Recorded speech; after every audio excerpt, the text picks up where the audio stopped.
welcome back to my channel. In today's video we are doing a card inspired by Miss Jennifer McGuire, the GOAT. She did this card design a while ago. When this video posts, she will have done it back in 2023. And it was one that I'd been wanting to use, and I had some stencils in my stash that I thought would work great. And so we are doing this particular card design today. So the first thing I have is a couple of 6x6 stencils, and I have cut my paper down to 6x6 also. I'm going to be doing a lot of ink blending, and I'm not doing anything fancy with this ink blending. It's just very basic, flat ink blending. So I have some color inspiration that I chose from my color cubes. This is volume 1, and I will show you what specific card numbers they are, so that if you want to, if you're on the fence about these color cubes, or if you want to find the same one and use it for your inspiration, you absolutely can, and I'll show that to you in a little bit. So for this first one, I have some ivory cardstock here, some cream colored cardstock. And like I said, I've cut it to 6x6, so it'll fit right behind this stencil here. And I'm using Distress Oxide inks for this first one. This is Stormy Sky, and I'm just doing a very flat color over all of it. If you notice, I go clockwise and counterclockwise just because this stencil has a lot of little tiny nooks and crannies. It has, you'll see in the finished stenciling project, but it has very small, almost daisy-like flowers in it, or cone-type flowers. And so there's a lot of like nooks and crannies. And so if you go clockwise and counterclockwise, you're sure to kind of reach into all of those. So I have just a Cricut mat here that I have cut down. I was trying to use it for something else. It didn't work out. And so now I just use it to hold my stencils and my cardstock in place. I have been looking more and more into the TUTU Stampo grid mat, and also Waffle Flower has sticky grid mats out as well. And I have been looking more and more into those, just because if you notice as I stencil, I have to kind of hold that blue Cricut mat down. I like it because it does not tear my cardstock. It's easy to wipe off. It has a clear transparency to go over it to kind of protect it. If it ever gets super, or to where it's not sticking anymore, I can just wash it off and it'll be fine. It'll last me forevers. But it moves. Like, if I were to use my magnets for my glass board, they kind of get in my way. And so I love my magnets and I love my glass board, and I could directly ink blend on my glass board. I'm just trying to hold down my paper because my paper is the same size as my stencil. And so I'd have to like put tape on my grid mat, and I don't know. I just chose to do it this way. There's lots of ways that you can do this ink blending. This color was Chip Sapphire, and this did the centers of my flowers. You can see my color inspiration right there, in kind of the middle toward kind of the left, top left. That is my color choice, and what I wanted to do. I kind of wanted to do like dusty pinks and blues. I am a sucker for navy blue and like coral and pink. I think those are beautiful together, and I'm a sucker for that kind of color combination. And this is just a more muted version of that, I suppose. So this is the final stencil. This final stencil does the stems, and I'm going to do these stems in Victorian velvet. Just a very soft, like I said, muted blue. I do have quite a bit of ink on top of this purple satin masking tape from TUTU, so I am just kind of wiping that off. There's the color card. So what, I'm $4.93, $4.95, something like that. That lightest pink, it's almost lends itself to an ivory or a cream. So I'm letting my cardstock be that final choice, that final color. And don't be afraid to do that. These oxides, because they are a pigment combination, they do sit on top of colored cardstock better and give you more of a truer color than if you were to use, just a regular dye ink. So that's one of the reasons why I chose the oxides for this one, because it was going over a colored cardstock. But when you're doing like color combinations, don't be afraid to let your cardstock, your background, your cardstock be part of that color combination, that color inspiration. So again, I'm just going forward and backward, making sure I ink blend well and get inside all these nooks and crannies. This is the leaves and the stems. So again, there's very sharp, tiny, teeny tiny sections, and I'm just making sure I'm able to get inside each of those. So here it is, all ink blended, the stencils removed. I'm just going to peel my cardstock off of my sticky mat here. I am going to trim this down, so I'm going to set this off to the side to dry, clean off my stencils, and we're going to work on a second combination. So this one has several more colors in it. This has a lot more chances for you to add more colors. And I'm going to be using dye inks for this one, and I'm going to be using my smaller blending brushes.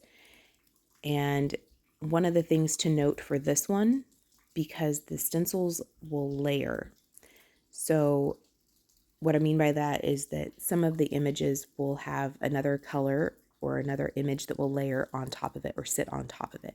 So this one, there's certain sections that have like leaves for certain flowers, and then there's,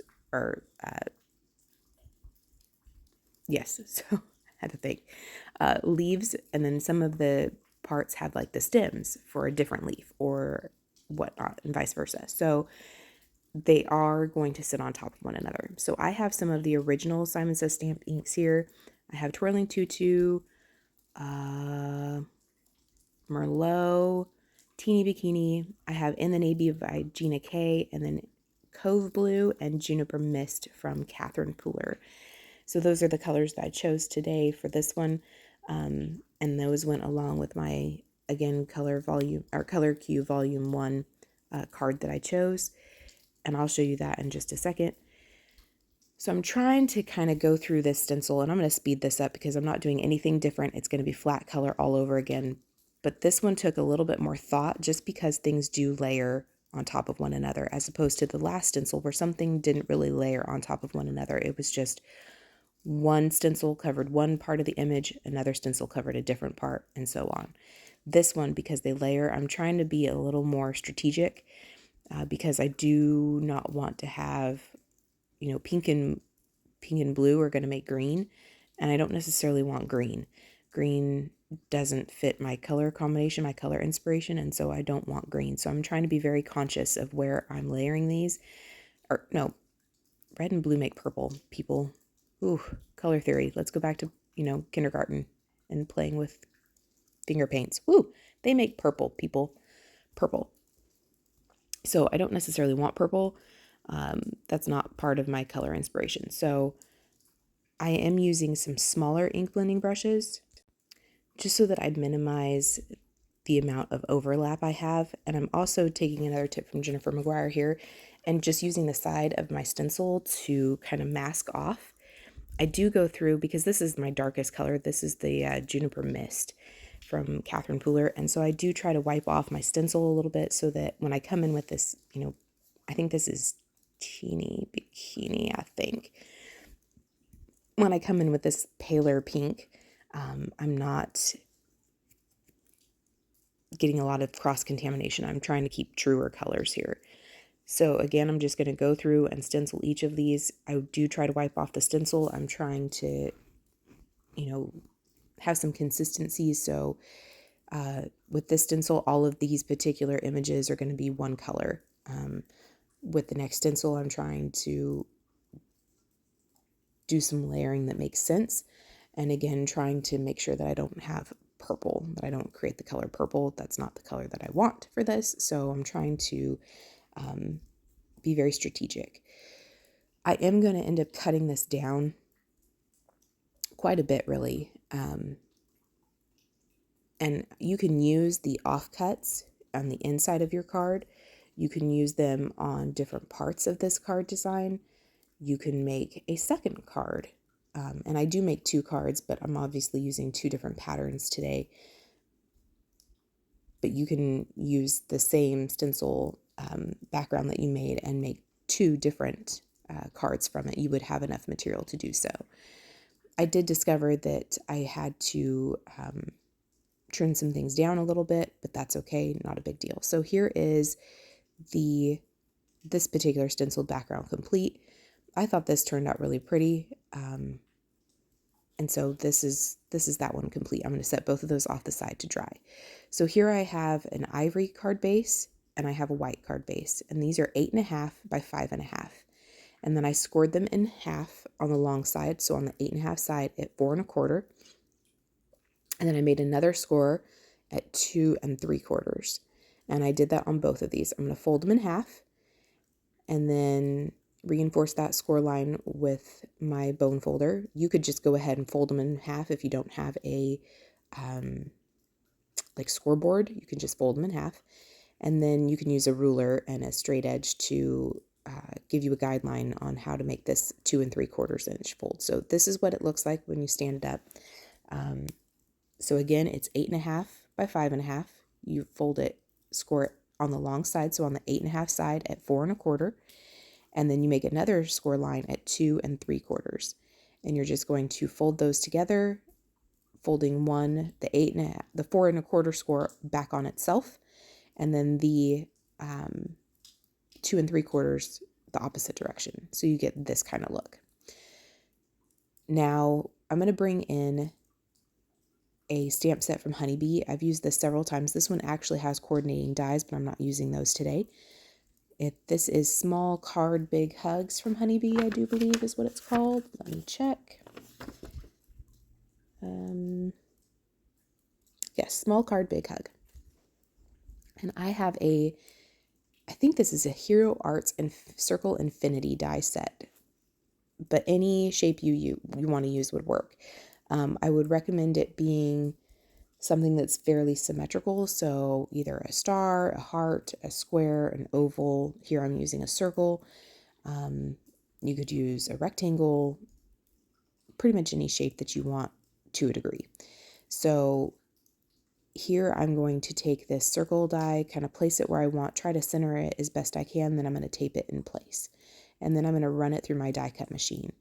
But when I run it through my die cut machine, I want to make sure that my card is open, because this is the card base here. This is what we're working on right now, is my card base. So I'm going to make sure that it is open like this when I run it through my die cut machine, so that I don't actually cut all the way through my card base, which if that's the look you're going for, then by all means knock yourself out, but you're not going to have any place to write your sentiment, and that's kind of what you need this open for, so that you have a place to write your sentiment.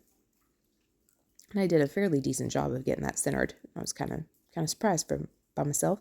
And I'm going to repeat that on this second, making sure that when I run it through my die cut machine, that the card base is open. The next thing that I did is I took each of those backgrounds and I trimmed off kind of the white edge, just to give me an idea on what kind of space I had to work with. And here I'm discovering that it's just a little shy. So all I'm going to do is take probably about 1/8 of an inch off of my card base. It's not a big deal. I still have a decent sized card base. I'm still going to have a good amount of room to write my sentiment. But my stenciled background was just a little shy.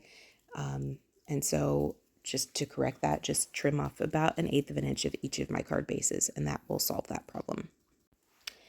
Now what I'm going to do is, to the right of that score line, and of that 2 3/4 score line, and to the right side of my circle, I'm going to apply glue to the right of that score line. I'm going to tap this on the top of my desktop just so I have a straight surface to help me adhere this down. And then I'm going to fold that to ensure that I'm not impeding that score mark at all. And then I'm going to glue that down. So again, all of your adhesive goes to the right of your score line so that you can get this kind of look. So here I'm showing you the score line, and all of my adhesive is to the right of that score line. So now what I can do is I can take this and I can have just a little bit of excess here, and I'm going to use my scissors to trim that off.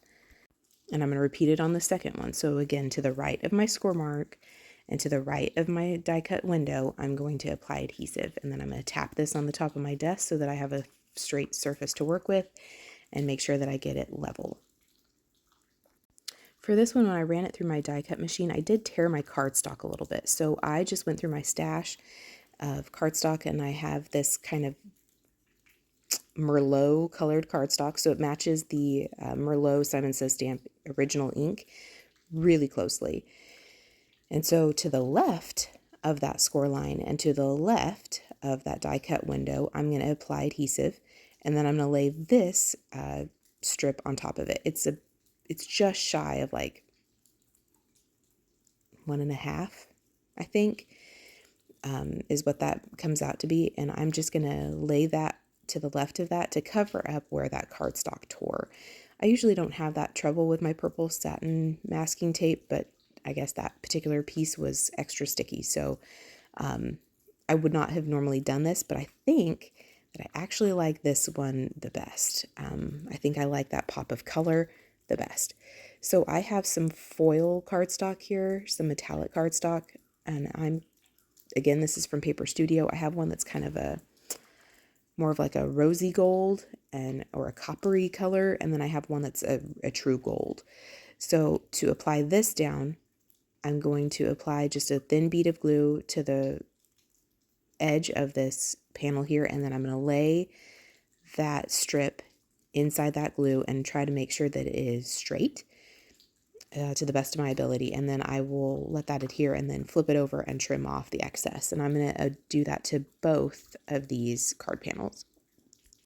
So at this point, it looks really messy. It looks like we didn't know what the heck we were doing. So what I've done is I've flipped over these card panels, and I've taken that same infinity die, that same die, and I am snugging it into the reverse, or so the back of this card panel, and I'm going to nestle it in place. I'm going to use some more of that purple satin masking tape from Altenew, and I'm going to place that inside, and then once again making sure that my card base is open, I'm going to run it through my die cut machine, and that will cut that window out, that cardstock that's hanging over, it'll cut it out, and then we will have an open window again.